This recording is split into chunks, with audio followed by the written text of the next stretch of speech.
Hey guys, History Man here, and coming to you once again from the layout. And I am here with a new video, specifically a new engine review. This one is a little older, but I wanted to show off probably one of my favorite pieces in the whole collection, and that is this right here. This is the Lionel Legacy, Chesapeake and Ohio, Greenbrier, number 614. It's one actually that I got fairly recently. I got it after I uh, purchased the house where my layout is. And it was actually the very first engine that I ran on my new layout, if you remember the layout inauguration video from a few years back. So I wanted to take some time to go over the engine, talk about the history behind it, and about why I wanted this engine in particular. So without further ado, let's get right to it. First, like always, I'll give a brief history of the C&O Greenbrier. The Chesapeake and Ohio built their 484 Greenbriers in three separate batches. The first five in 1935, two in 1942, and the last five in 1948. The Greenbriers were primarily built to haul the C&O's premier passenger trains like the fast-flying Virginian, the Sportsman, and the George Washington. While most American railroads would call 484 steam locomotives Northerns, the C&O, being based in Southern Virginia, felt that name wasn't really appropriate. So instead, they were called Greenbriers after the famous resort in White Sulphur Springs, West Virginia, which was a stop on the C&O's main route. All the Greenbriers would be retired from active service in the mid-1950s, and all but one would be scrapped.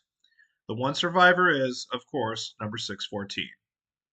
614 gained new life hauling excursions from the early 1980s until the late 1990s, and was originally earmarked to head a special passenger train for the Greenbrier Resort called the Greenbrier Presidential Express in 2011. However, the funding fell through and the project never materialized, so 614 spent much of the 2010s at the C&O Railway Heritage Center in Clifton Forge, Virginia. In 2024, 614 was sold off to a group of railroad preservationists called RJD America LLC with the goal of restoring her to operating condition. She is currently in Strasburg, Pennsylvania, undergoing restoration.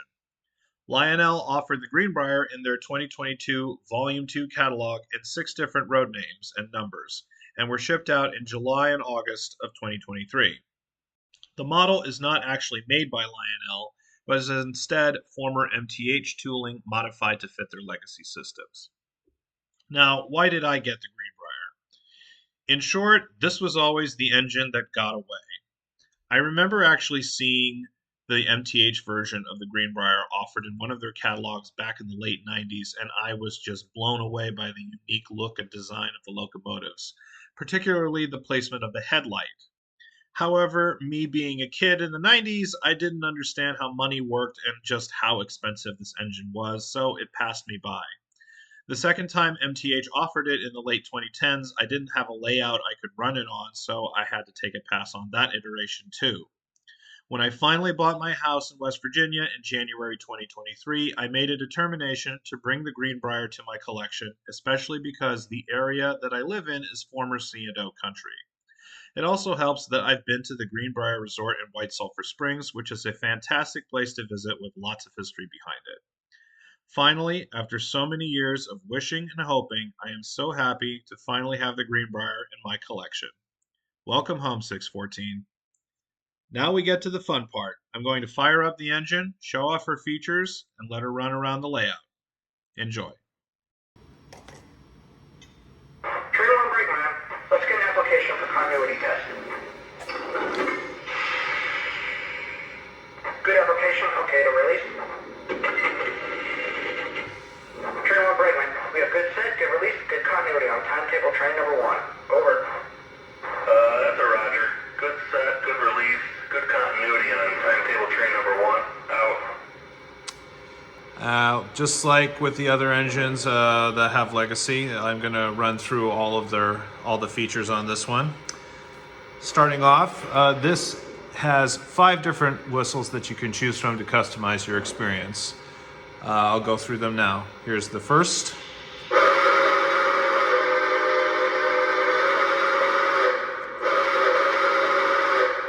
don't know if you can see, but this has whistle steam smoke, just like most other legacy steam engines. I'll show another angle there where you can more clearly see it.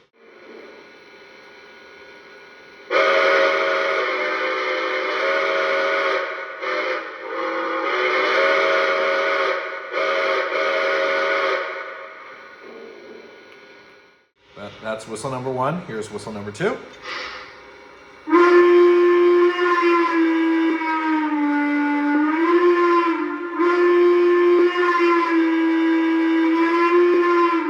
It's a Chesapeake and Ohio hooter whistle. Really like that one. Number 3.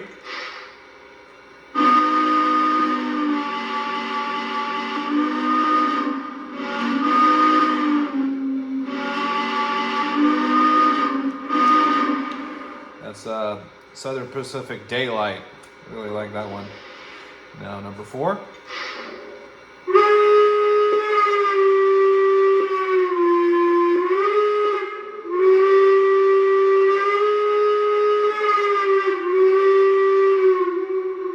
Like that one. Another hooter.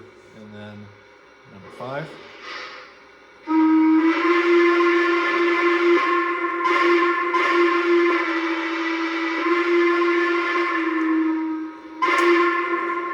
Norfolk and Western hooter whistle, like that one. We'll go back to the normal. This also has 5 different bells that you can choose from. Here's this first, second, third, fourth, and fifth. I'll go back to the normal one for now. This also has various sound effects. First is the steam blowdown sound.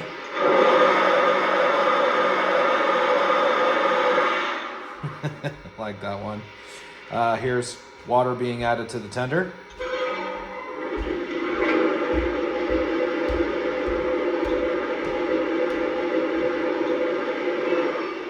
The water's full. Out. Here's coal being added to the tender.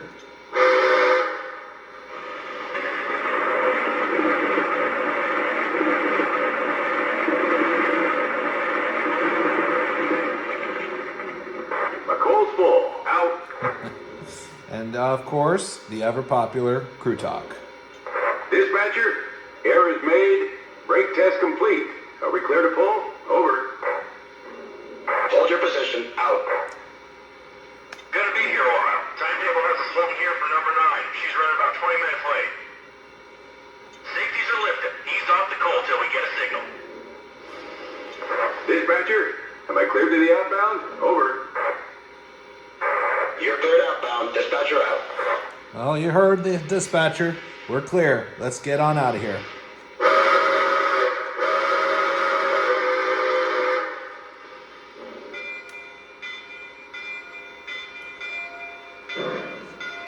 Dispatcher, are we still clear all the way? Over.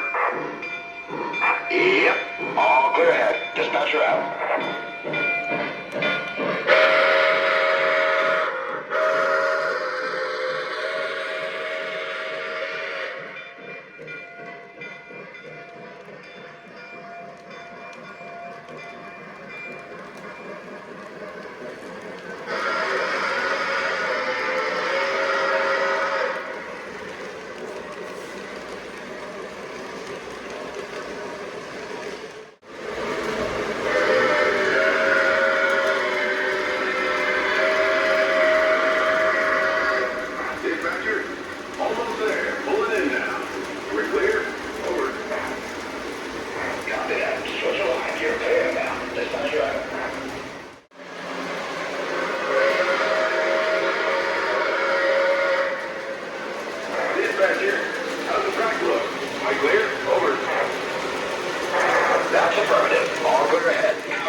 Dispatcher, we're signing out and going to beans. Out. And there you have it. Really an excellent engine, if I do say so myself. Kind of underrated, actually, in my opinion, when it comes to famous steam engines. Even though that this originally started as an MTH locomotive, I think, honestly, I prefer it more as a Lionel locomotive. It might not have the unique personality that it had during MTH's lifetime, but I still love it all the same. So let me know what you guys think. Tell me if it's your favorite engine or if you have a favorite Chesapeake and Ohio engine. And if you want to see more locomotive reviews, please let me know in the comments. I've got so many engines that I want to show off. So until next time, take care.